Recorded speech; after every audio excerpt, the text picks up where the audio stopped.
நீங்க எது ஒன்றுக்குமே எனக்கு பணம் தரல நான் எப்படி சம்பளம் கொடுக்கறதுன்னா டாஸ்மார்க்ல மட்டும் 1 லட்சம் கோடி 3 ஆண்டுல அடிச்சிருக்கீங்கன்றான். நானா சொல்றேன் இது கக்கூசு கழுவுறதுக்கு 450 கோடி அங்க ஏங்க இதெல்லாம் ஒரு இந்த கக்கூசிலே வச்சு புதைக்கணுங்க இவங்கள.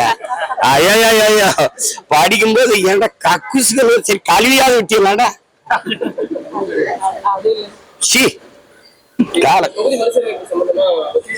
இல்ல தொகுதி சீரமைப்பை நாங்க கேட்கறது எங்களுக்கு அவங்களுக்கு நிலைப்பாடு வேற.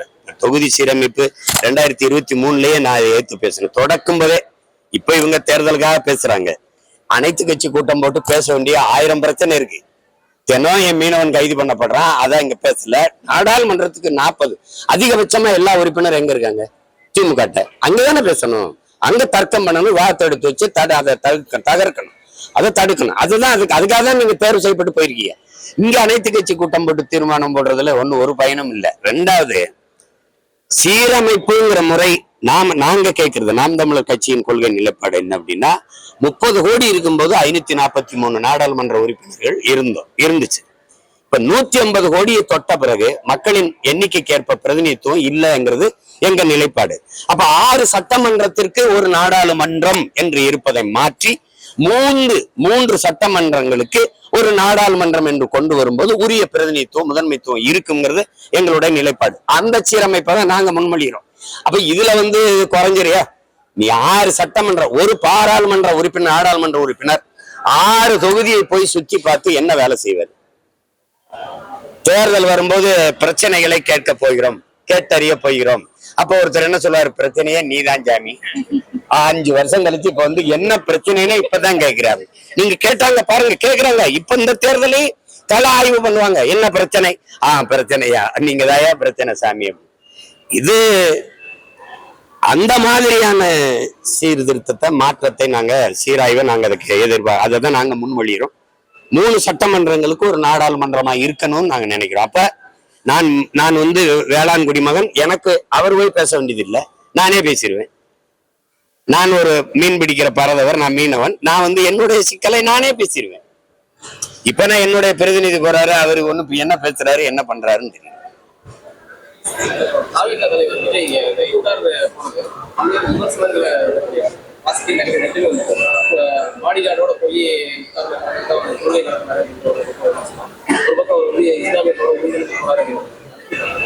இல்ல அதாவது அவங்கவுங்களுடைய முடிவு. இப்ப நாங்க அந்த மாதிரி செய்யறதுல எனக்கு சொந்தக்காரர்கள் நிறைய இஸ்லாத்துல இருக்கிறாங்க. அதுல இப்ப நான் சுரங்கங்கள எங்க மச்சான் எங்க அதெல்லாம் எனக்கு நோன்பு கஞ்சி கூட வீட்டுக்கு தான் அனுப்பி வைப்பாங்க. அவங்களுக்கு தெரியும் அந்த ஒரு நாள் தொப்பியை போட்டு நான் வேடம் போடுறேன், அது இல்லை. உங்களுக்கு ஒரு நாள் இஸ்லாமிய இல்லை. நான் என் மக்களின் உணவுக்கானவன் இல்லை, அவங்க உணர்வுக்கானவன், உரிமைக்கானவன், உயிரானவன். அதனால அந்த நெத்தியில திருநீரை வச்சுக்கிட்டு தொப்பியை போட்டு நோம்பு கஞ்சி குடிச்சாலாம் இருக்குது. காட்டவா? அது தம்பி அதை விரும்புறாரு, செய்யறாரு. அதுல போய் விமர்சிச்சுக்கிட்டு இருக்க வேண்டியதுல அது அவருடைய. அதனால அவர் இப்தார் விருந்துல தொப்பியை போட்டு பங்கேற்றதுனால தானே இந்த விலைவாசி ஏறிடுச்சு. அதனாலதான் நாட்டுல இவ்வளவு பிரச்சனை, அதனாலதான் அடிக்கடி மின்தடை ஏற்படுதுன்னு சொன்னீங்கன்னா விவாதிக்கலாம். அதனால யாருக்கும் எந்த பாதிப்பும் இல்லை. போனாரு, சாப்பிட்டாரு, போயிட்டாரு. அதான் அவர் விருப்பம்.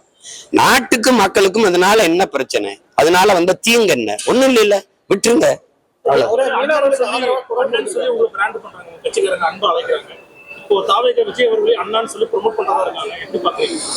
அது அண்ணா எத்தனை அண்ணா இருக்கலாம்.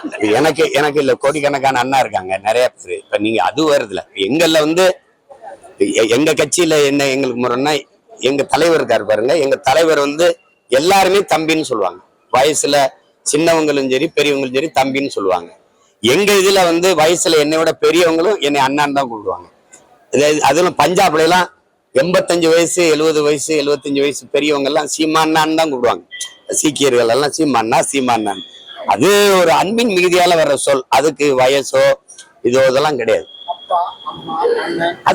அது இதயத்தின் அடித்தளத்திலிருந்து அன்பின் மிகுதியில வரக்கூடிய சொல். எல்லாரும் சொல்லுங்க சொல்லுங்க சொல்லுங்க, எங்க சொல்லுங்க அப்பா அப்படிலாம் சொல்றது இல்ல. ஜெயலலிதா அவர்களே அம்மான்னு நம்ம குலத்துல நம்ம பரம்பரையில பெண்களை சின்ன குழந்தையா இருந்தா தங்கச்சியா தாயே அம்மா அப்படின்னு கூப்பிடுற பழக்கம் இருக்கு. அவங்க வரும்போது அவங்கள எடுத்த உடனே யாரும் அம்மான்னு கூப்பிடல, செல்வின்னு தான் அழைச்சாங்க. ஒரு காலகட்டத்துல அவங்க வயதாக அவங்க பெரியவங்களாக எல்லாரும் அம்மானு பாசத்துல கூப்பிடுறது அது அதாயிடுச்சு. அதை போய் அதே மாதிரி சொல்லியிருக்க வேண்டியது இல்லை, எல்லாரும் அப்பான்னு கூப்பிடு தாத்தான்னு கூப்பிடலாம் சொல்லிட்டு இருக்க வேண்டியது. அன்பின் மிகுதியில யாரையும் கூப்பிடலாம். இப்ப எனக்கு நான் நிறைய பேர் அப்பான்னு தான் கூப்பிடுவேன். சீமானுக்கு எத்தனை அப்பானா, அறிவை புகட்டிய ஒவ்வொருவனும், எனக்கு ஞானத்தை கற்பித்த ஒவ்வொருவனும் எனக்கு அப்பா தான். எனக்கு கற்பிக்கிற ஒருத்தர் இருந்து ஒன்றை கற்றுக்கொள்ளோம்னா அப்பா தான், இல்லை ஆசிரியன் தான், வழிகாட்டி தான். அதனால அதை போய் இப்ப முருகன் என்னை பெற்றவரா, அப்பா முருகா காண வேண்டியதாங்கிறான், சிவனே அப்பனேங்கிறான்.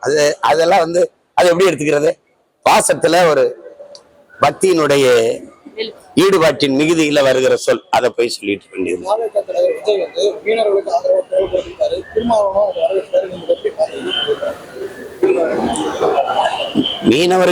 மீனவர்களுக்கு ஆதரவா குரல் கொடுக்கறத யாரு வேணான்னு சொல்லுவா?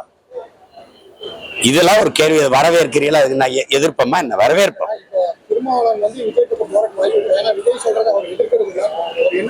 இல்ல நீங்க இன்னொரு கட்சி தலைமை என்ன முடிவெடுக்குங்கிறத என்கிட்ட கேட்கறது அது அவசியமற்றது. எங்க அண்ணன் இங்க போவாரா இல்ல திமுக கூட இருப்பாரான்னு எங்க அண்ணன் திருமாவளவன் தான் கேட்கணும்.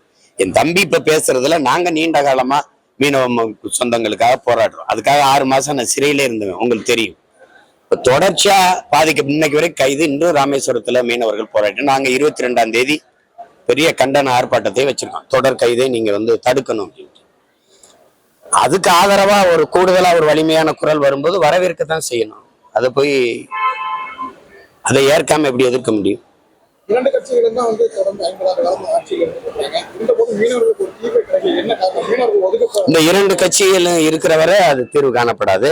மேல இந்த காங்கிரஸ் பாரதிய ஜனதாவுக்கு தமிழ்நாட்டு மக்களினுடைய என்ன சொல்றது, உணர்வு, உரிமை, உயிர், இதை பற்றி கவலை இல்லை. இவங்களுடைய வாக்கு, வரி, இந்த நிலத்தின் வளம், இது 3 தான் இந்த பாரதிய ஜனதா காங்கிரஸின் குறி. இங்கே இருக்கிறவங்களுக்கு எப்படியாவது ஏமாத்தி இந்த மக்களை இலவச வெற்று அறிவிப்புகள் இதுல அறிவிச்சுட்டு இந்த வாக்கு காசு கொடுத்து வாங்கி இந்த அதிகாரத்துல தொடர்ந்து நீடிக்கணுங்கிறத தவிர இந்த மக்களினுடைய வாழ்வு, நலம், அவர்களுடைய எதிர்காலம், பாதுகாப்பு, அதை பற்றி கவலையே கிடையாது. 40 உறுப்பினர்களை வச்சிருக்கிறவங்க இந்த மீனவர் தொடர் கைதை கண்டிச்சு பேசுனது என்ன? எதை வச்சுட்டு இந்த மக்கள் எதை வச்சு வாக்கு செலுத்துறாங்க? தொடர்ந்து துன்பத்தை தருகிறவனுக்கு நமக்கு அநீதி இழைக்கிற அந்த அதிகாரங்களுக்கே எப்படி நம்ம வலிமையை கொடுக்க முடியும்? திருப்பி வாக்கு செலுத்தி எப்படி அதிகாரத்தில் உட்கார வைக்க முடியும்? சொல்லுங்க. இது ஒரு தொடர் கதையா இருக்குது. அதுக்கு ஒரு முற்று வைக்கணும். எல்லை தாண்டி வர்றாங்கிறத மட்டுமே காரணம் சொல்லுது இலங்கை அரசு. கேரள மீனவர்கள் எல்லை தாண்டி வருகிறார்களான்னு கேட்டா அதுக்கு யாரும் பதில் சொல்ல மாட்டேங்கிறீங்க. எல்லை தாண்டி போறாங்களா இல்லையா? ஏன் அவனை கைது பண்றது இல்ல? இந்த கேள்வி கேட்ட பதில் இருக்கு. அப்ப நான் என்ன மீனவன்? பாத்தீங்களா? இப்ப தெரியுதா? இப்ப என் அரசியலுக்கு வந்துட்டிய. நீயே என்னை ஒத்துக்கல இந்தியன்ட்டு. நீ பேச்சுக்கு சும்மா திராவிடம்பா. திராவிடர் யாரு? ஆந்திராவில் வாழுகிறவர், கர்நாடகாவில் வாழுகிறவர், கேரளா வாழுகிறவர்லாம் ஆந்திரர்னா, தெலுங்கு திராவிடர்னா. திராவிட சகோதரனை தொடர்ச்சியா சிங்களம் கைது செய்யறானே, இந்த திராவிட இனத்தை கொன்று குவிச்சானே, அப்பெல்லாம் நீங்க குரல் எழுப்பவே இல்லையே. குஜராத்ல ஒரு மீனவனை பாகிஸ்தான் கடற்படை ராணுவம் கைது செஞ்சிருச்சுன்னு இந்திய கடற்படை ராணுவம் விரட்டி போய் தடுத்து மீட்டு கொண்டு வருது. அப்படி ஒரு செயல் இந்த கடலுக்குள்ள எங்கள் மீனவர்கள் கைது செய்யப்படும் போது நடந்திருக்கா? அதே கடற்படை ராணுவம் நிக்குது இல்ல. ஏன்னா அவன் தமிழன்னா சகித்து கொள்ளலாம்ங்கிறது இவங்க நிலைமை. ஏன்னா அவனுக்கென்று இங்க தலைவன் இல்லை. அவனுக்கு ஒன்றுனா துடிக்கிறதுக்கு இங்க ஒரு அவன் சொந்த ரத்தம் இல்லை. அதனால இங்க வர பிரச்சனை. புதிய கட்டமைப்பின்படி நியமிக்கப்பட்டுள்ள நிர்வாகிகள் கலந்தாய்வு, பழைய கட்டமைப்பு, புதிய கட்டமைப்பு. அது கலந்தாய்வுங்கிறது தேர்தல் நெருங்குது இல்லையா? அதை எப்படி எல்லாம் நம்ம எதிர்கொள்ளணும். புதிய கட்டமைப்பின்படி நியமனம் செய்யப்பட்ட எங்களுக்கு எங்களுடைய பலம் எது பலகீனம் எதுன்னு எங்களுக்கு தெரியுது. எங்களுக்கு இப்ப நீங்க இங்க கேக்குறீங்க, இது எல்லாத்தையும் போடுவீங்களான்னு தெரியாது. தேர்தல் நேரத்துல நான் நாங்க போட்டியிடுறதே சொல்ல மாட்டீங்க. 2வது மற்றும் பலர்ல தான் நாங்க ரொம்ப நாளா இருக்கிறோம், இன்னும் இருக்கோம். நாங்க ஒரு ஜூனியர் ஆர்டிஸ்ட் தான். அப்ப அந்த நிலையில எங்களுக்கு ஊடக ஆதரவு இல்லை. அப்ப நாங்களே ஊடகமா மாறணும். 1, எங்களுக்கு பணம் இல்லை, பொருளாதாரம் இல்லை. நீங்க ஓட்டுக்கு 1000 2000 இந்த தேர்தல் வரும்போது குடும்ப தலைவிக்கு 1000 கொடுத்து வாக்க வாங்கினீங்க, இப்ப 2000 கொடுப்பீங்கன்னு சொல்லுவீங்க. இப்படி பல இதுல நீங்க செய்வீங்க. எங்க கிட்ட அது இல்ல. அப்ப இந்த மிக்சி தாரம், கிரைண்டர் தாரம், மூக்குத்தி தாரம், கொலுசு தாரம், தோடு தொங்கட்டான் தாரம் அப்படிலாம் சொல்லி எங்களால வாக்கு சேகரிக்க முடியாது. ஆனா இந்த அநீதியை வீழ்த்த ஒண்ணுதான் செய்ய முடியும், படை வலிமையால் முடியும். அப்ப படையை பெருக்கு, தடையை நொறுக்கு, இனத்தின் விடுதலையே இறுதி இலக்கு, எளிய சுமை இனிய பயணம், வேலையை சிறிதாக்கு, வெற்றியை எளிதாக்கு. இது எங்க கோட்பாடு. அப்ப பிரிச்சு பிரிச்சு வேலைகளை சிறிதாக்கி கொண்டு எப்படி இந்த தேர்தலை எதிர்கொள்றது? நாங்க வளர்கிறோம்னே சொல்ல முடியாதுல்ல.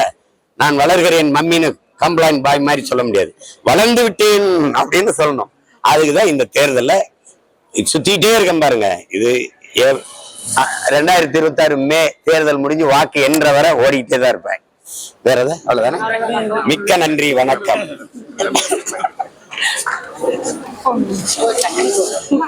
முடியல.